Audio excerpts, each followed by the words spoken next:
تو برکت کب ہوتی ہے؟ برکت اس وقت ہوتی ہے جب آپ سارے مل کے گھر کا بڑا بھی جو ہے وہ اسی طرح سے فاقہ کر رہا ہوتا ہے جس طرح سے دوسرے فاقے کر رہے ہوتے ہیں. بس ایک بات کا جواب بھی دے دیجیے گا. انہوں نے فرمایا مولانا صاحب سے محبت بہت ہے. محبت ہمیں، مجھے حذیفہ سے بہت ہے محبت، مجھے باقی ان کے سارے ساتھیوں سے بہت محبت ہے. آج میں نے وہ بٹ صاحب کو، ناصر بٹ صاحب کو بھی کہا کہ آئی لو یو. ان کو بھی کہہ دیتا ہوں. ٹھیک ہے کامران مرزا صاحب، let's end this segment at this positive note. یہ لو جو ہے نا یہ بڑھتا رہے ہمارے یہاں اچھائی کے لیے، for the betterment of the public. Thank you very much senator Kamran Mirza صاحب، نور سلیم جگڑا صاحب، حذیفہ رحمان صاحب، thank you very much. Break کی طرف جاتے ہیں، بریک کے بعد ذرا انٹرنیشنل ایشوز کی طرف نظر دوڑائیں گے. Welcome back after break. عالمی ثالثی عدالت نے بھارت کا جو یک طرفہ ایک تو سنتاس معاہدے کو معطل کرنا ہے، اس کو یہ بڑے واضح طور پر کہہ دیا کہ یہ نہیں کر سکتے. دس از رانگ. کسی بھی طریقے سے پانی کو سیاست کے لیے یا ویپن کے طور پر استعمال کرنے کو بھی مسترد کر دیا ہے. So this is a big one for Pakistan. اب انٹرسٹنگ بات یہ ہے کہ بجائے یہ کہ بھارت پاکستان سے اپنے روابط بہتر کرے، پاکستان کے ساتھ معاملات کو صحیح کرے، اپنے جو 234 ملین لوگ ہیں جو سطح غربت سے نیچے رہ رہے ہیں، جو بڑی بری سچویشن میں رہ رہے ہیں، بہت ہی برے حال میں رہ رہے ہیں، ان کو بہتر کرنے کی کوشش کرے، وہ پاکستان کے اوپر تابڑ توڑ حملے کرتا ہے. اب جی آرمی چیف کی طرف سے ان کے بیان آتا ہے اور آئی کوٹ، وہ کہتے ہیں کہ پاکستان ڈیسائیڈ کر لے اس نے ہسٹری کا حصہ بننا ہے یا جیوگرافی کا حصہ بننا ہے. اب اس کے آگے ہمارا ریسپانس بھی آیا ہے. بات تو یہ ہے کہ رفائل ہسٹری کا حصہ بنے ہیں، بات تو یہ ہے کہ ان کے میگ 21 ہسٹری کا حصہ بنے ہیں، بات تو یہ ہے کہ 11 جو بار بار کرتے ہیں صدر ٹرمپ وہ ہسٹری کا حصہ بنا ہے. بات یہ ہے کہ ہماری وہ سٹیٹمنٹ 6-0 جو کہ اب 8-0 ہو چکی ہے وہ ہسٹری کا حصہ بنا ہے. بات یہ بھی ہے کہ بھارت کی صبح کی جو وہ آئسولیٹ پاکستان چاہتا تھا، پلٹا کھا کے آئسولیٹ انڈیا بن گئی، یہ ہسٹری کا حصہ بنا ہے. ہماری طرف سے بھی رسپانس آیا جی بھارتی آرمی چیف کی سٹیٹمنٹ کا، اور وہ سٹیٹمنٹ کا رسپانس یہ ہے کہ ISPR نے بھارتی آرمی چیف کے پاکستان سے متعلق اشتعال انگیز بیان پر سخت رد عمل دیتے ہوئے یہ کہا ہے کہ بھارتی قیادت کی ذہنی دیوالیہ پن بیسکلی یہ ظاہر کرتی ہے، تنگ نظر سوچ ہے اور جنگی جنون کی عکاس ہے. ترجمان افواج پاکستان کا کہنا ہے کہ جی 8 دہائیاں گزرنے کے باوجود بھی بھارتی قیادت نے تاریخ سے کوئی سبق نہیں سیکھا. مودی سرکار کی متکبرانہ سوچ جنوبی ایشیا کو بار بار بحرانوں سے دوچار کر رہی ہے، اور یہ بھی کہ ہندوتوا جو سوچ ہے وہ اس کے برعکس پاکستان عالمی سطح پر ایک انتہائی امپورٹنٹ کنٹری اور تسلیم شدہ ایٹمی طاقت ہے جو جنوبی ایشیا کے جغرافیائی اور تاریخ کی ناقابل تردید جو ہے وہ حصہ ہے، اور اس ٹائم پر پوری دنیا کے امن کا ضامن بھی بن چکا ہے پاکستان. سو کیسے بن چکا ہے؟ آج بھی ایران کی طرف سے بھی، آج بھی US کی طرف سے پاکستان کی تعریفیں آ رہی ہیں. ایک طرف انڈیا کمپلیٹ سائیڈ لائن ہو گیا ہے، دوسری طرف پاکستان عالمی افق پر ابھر کر سامنے آیا ہے. And this will continue. میرے ساتھ جو مہمانان موجود ہیں اس ٹاپک پر بات کرنے کے لیے ایمبیسڈر جاوید حسین صاحب موجود ہیں. Thank you very much ambassador صاحب for joining me in the programme. Brigadier Masood Ahmed Khan صاحب ہمارے ساتھ موجود ہیں. Thank you very much for joining me in the show. Ambassador صاحب اسٹارٹنگ فرام یو، چاہے اس ٹائم پر انڈیا جتنا مرضی ایڑیاں رگڑ لے، دا فیکٹ از کہ پاکستان ایک ریجنل نہیں، ایک گلوبل نیٹ سٹیبلائزر کے طور پر کام کر رہا ہے. پاکستان ایک ریسپانسبل نیوکلیئر سٹیٹ بن کے سامنے آیا جس نے جنگ شروع نہیں کی لیکن جنگ کا اختتام ضرور کیا. ایمبیسڈر صاحب، اس طرح کی سٹیٹمنٹس کسی ایک ایسے شخص کی طرف سے جو ان یونیفارم ہو، سیاسی نہیں، جو یونیفارم ہو، کیا یہ اس بات کا عکاس نہیں ہے کہ ان کی جتنی بھی افواج ہیں وہ بھی پولیٹیسائز ہو چکی ہیں؟ میرے خیال میں یہ جو اسٹیٹمنٹ کے آرمی چیف نے دی ہے یہ ان کی ذہنی دیوالیہ پن کا عکاسی ہے. پاکستان جیسے کہ ہمارے طرف سے ISPR نے واضح کیا ہے، پاکستان ایک ابھرتی ہوئی طاقت ہے، ایٹمی طاقت ہے، اور خطے میں اور عالمی سطح پہ ہم ایک اہم رول پلے کر رہے ہیں، اور اس رول کے لیے ہمیں عالمی طاقتوں کی اور خطے کی ممالک کی بھی یعنی حمایت اور سپورٹ اور حوصلہ افزائی ہمارے ساتھ ہے. تو ایران کے اور US کے وار کے سلسلے میں جو میڈیٹری رول پاکستان نے ادا کیا ہے اس کی ہر طرف سے تعریف کی گئی ہے، اور اس لحاظ سے یہ کہا جا سکتا ہے اس خطے میں پاکستان ایک نیٹ اسٹریٹجک اسٹیبلائزر کے طور پہ ابھر کر آ رہا ہے. تو ہندوستان کو بجائے اس کے کہ اس قسم کی جو بیانات دینے جن کا کوئی معقول ریزننگ نظر نہیں آتی اس کے پیچھے، ان کو بلکہ یہ سوچنا چاہیے کہ کیا وجہ ہے کہ انڈیا جو ہے وہ عالمی سطح پہ اور خطے کے لیول پہ بھی ایک لحاظ سے سائیڈ لائن ہوا ہے، اور ان کو اپنی اس پالیسی کو ریکنسیڈر کر کے پاکستان کے ساتھ ڈائیلاگ کے ذریعے جو آؤٹ اسٹینڈنگ ڈسپیوٹس ہیں جیسے کشمیر ہے، انڈس واٹرز ٹریٹی ہے، ان کو حل کرنے کی کوشش کرنی چاہیے. ان کوششوں میں پاکستان کے ساتھ ایک شریک ہو کے ایک پروسیس کو آگے لے چلنا چاہیے. بدقسمتی سے جب سے ہندوتوا کا اثر جو ہے ہندوستان میں خاص طور پہ بی جے پی گورنمنٹ جو مودی صاحب کی آئی ہے 2014 سے، اس کے اثرات یہ ہیں کہ وہاں پہ ہندو ایکسٹریمزم اتنا بڑھ گیا ہے ہندوستان میں کہ وہ پاکستان کے ساتھ ایک نارمل جو گڈ نیبر ریلیشن شپ ہے اس کو پرسو کرنے کی بجائے وہ ایک جو ہے اگریسو جو اور ہیجمونک ان کا جو مائنڈ سیٹ ہے اس کو ہمارے اوپر یا اس خطے کے اوپر تھوپنا چاہتے ہیں.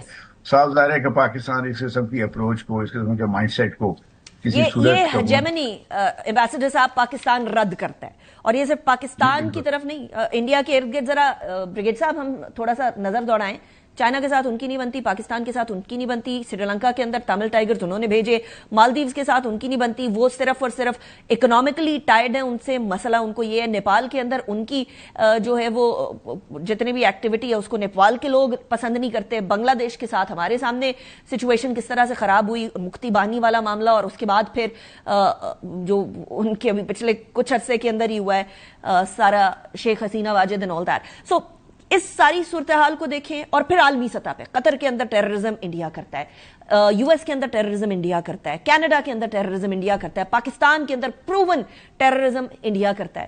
سو یہ ساری سائڈ پر تو انڈیا نے اپنے آپ کو ہسٹری کا حصہ بنا دیا ہے، ہسٹوریکلی ٹیررسٹ اسٹیٹ کے طور پر سامنے آ گئے ہیں. اب اس طرح کی سٹیٹمنٹس دینا، یہ تو آپریشن سندور سے پہلے بھی دی گئی تھی نا، اس کے بعد پھر کیا ہوا تھا وہ بھی ہسٹری کا پارٹ ہے. بریگیڈ صاحب. جی ہاں بالکل، اس میں تو کوئی شک نہیں جو سیٹ کہ اس میں، اور یہ دیکھیں یہ اسٹیٹمنٹ تھی ڈیلیبریٹ اور اگریسو اسٹیٹمنٹ دی گئی ہے. This is based on their foreign policy ہے، جو چانکیہ کی سوچ تھی وہی اس میں انہوں نے بات کی ہے. اور پھر دیکھیں کہ پاکستان کی جو آپ نے بات کی ہے کہ یہ اسٹیٹمنٹ اس وقت آئی ہے جب آج سے چند دن پہلے دیکھا کہ وہ دتاریا جو ان کے سیکرٹری جنرل ہے RSS کے، انہوں نے ڈائلاگ کی بات کی. جنرل منوج نروانے جو ہیں the former army chief, he set کی بات چیت پاکستان کے ساتھ ہونی چاہیے. اور دولت صاحب جو دی فارمر را چیف، انہوں نے کہا کہ پاکستان کے ساتھ بات ہونی چاہیے، ڈپلومیٹکلی وی فیلڈ، اور انہوں نے کہا اور جو ملٹریلی ہمارے کوئی فائدہ بھی نہیں ہوا. سو اس میں یہ تھا، سو دیکھیں کہ they are obsessed with Pakistan. So they have yet to reconcile with the creation of Pakistan as an independent sovereign state.